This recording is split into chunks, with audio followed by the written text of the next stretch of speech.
Welcome to Crimes Beyond Borders, where we'll bring you the most thrilling true crime stories every single day. If you're fascinated by mystery, intrigue, and the darker side of human nature, you're in the right place.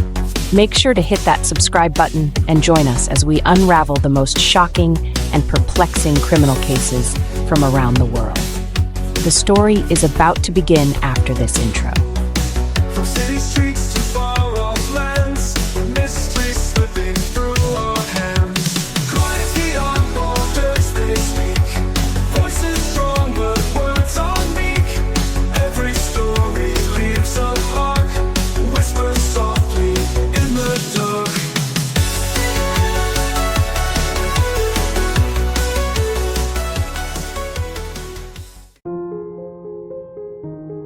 Our stories at first are made for ourselves, to comfort us, to help us sleep, and to learn.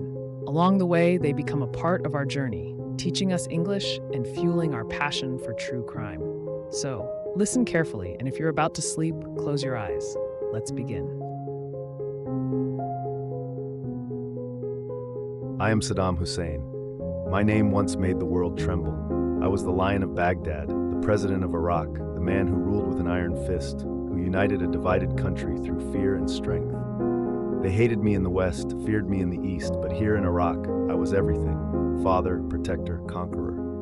I built this country, I fought for it, and I held it together through decades of war, sanctions, and rebellion. Now they call me a tyrant. But tyrants do not create nations, they hold them together.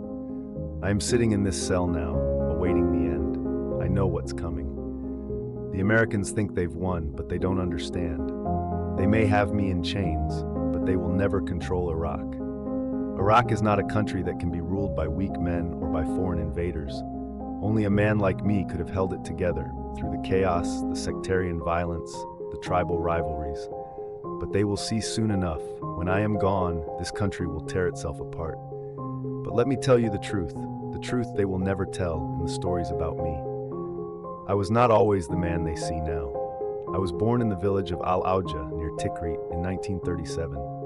My father died before I was born, and I grew up in poverty, surrounded by violence and chaos. It was a hard life, but it made me strong. By the time I was a teenager, I knew that only the strong survive. Only those who can wield power will ever have it. I joined the Ba'ath Party when I was young. Its promise of Arab unity and strength spoke to me. We were oppressed, colonized, torn apart by outsiders. I knew that Iraq could be great, that it could be strong, but it would take more than words. It would take force, it would take control, and I was ready to take it. In 1968, I helped lead a coup that brought the Ba'ath Party to power. From that moment, I knew I would one day be the leader of Iraq. I worked my way through the ranks, eliminating rivals, making alliances, always watching, always waiting for my moment.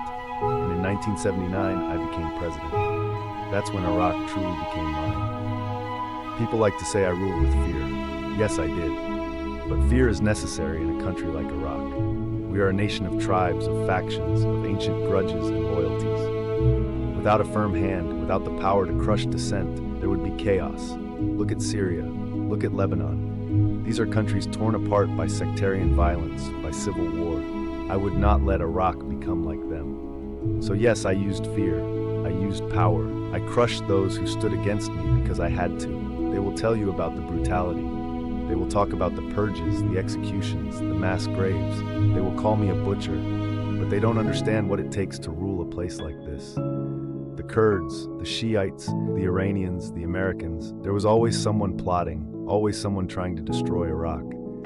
I had to fight, not just for myself, but for my country. I had to defend Iraq from enemies both inside and out. And I succeeded. Under my rule, Iraq was strong. We fought a brutal 8-year war with Iran, and we survived. I took on the United States and their coalition in the Gulf War, and though they pushed us back, they did not break us.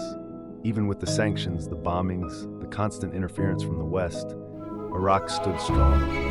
They thought they could break me, break Iraq, but I held on. For years I held on.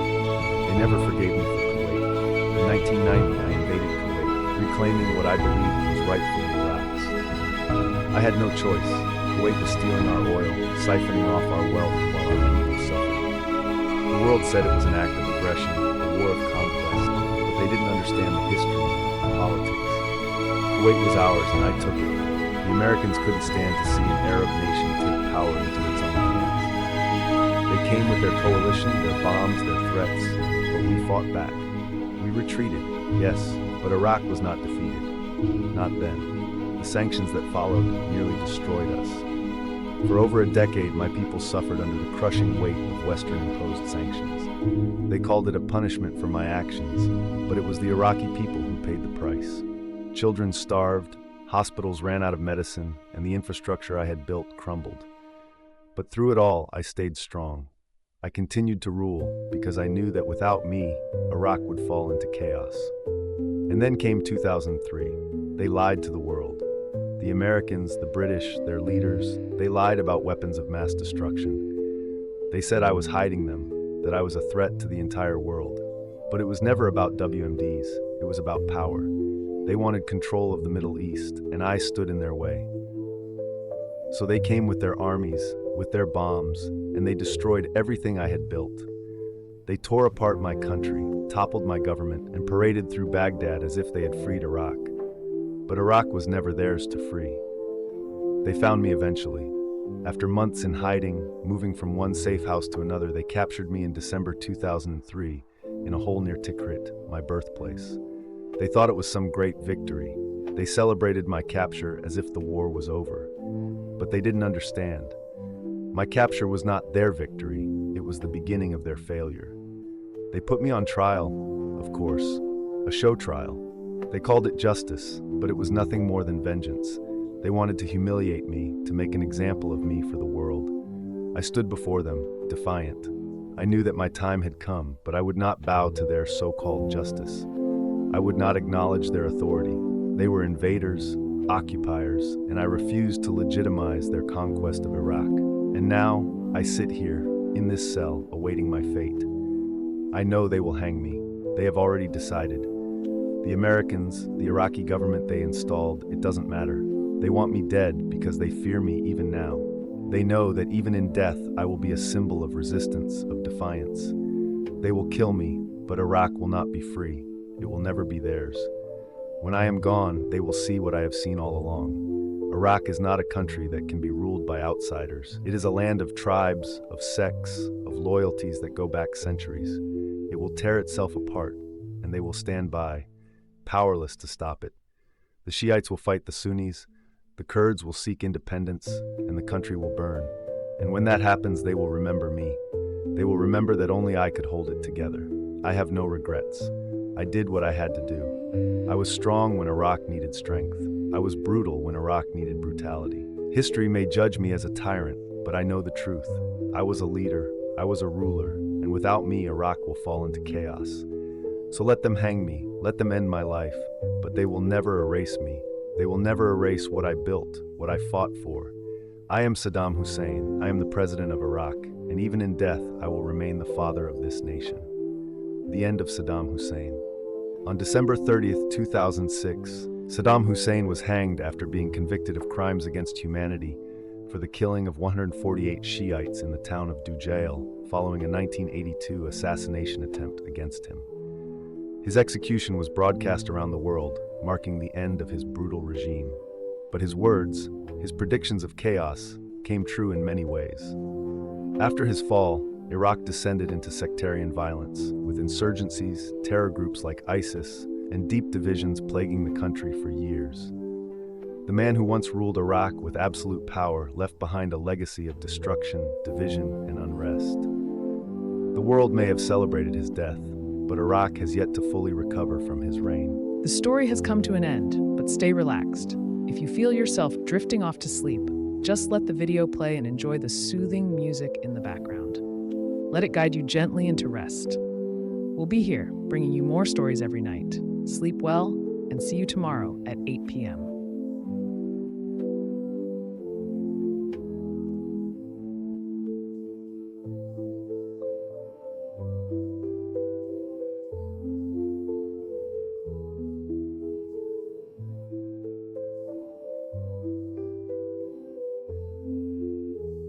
It whispers, cities asleep, Mystery in the air, it seeps. Flickering lamps dimly glow. Secrets hidden where few will go. In the half-light, truth begins to show. Unseen forces pull and tow. Windows shut, curtains drawn tight. Lonely figures melt in the night. Echoes fade out of sight. Moonlight bathes the world in fright. Ticking clocks, relentless sound.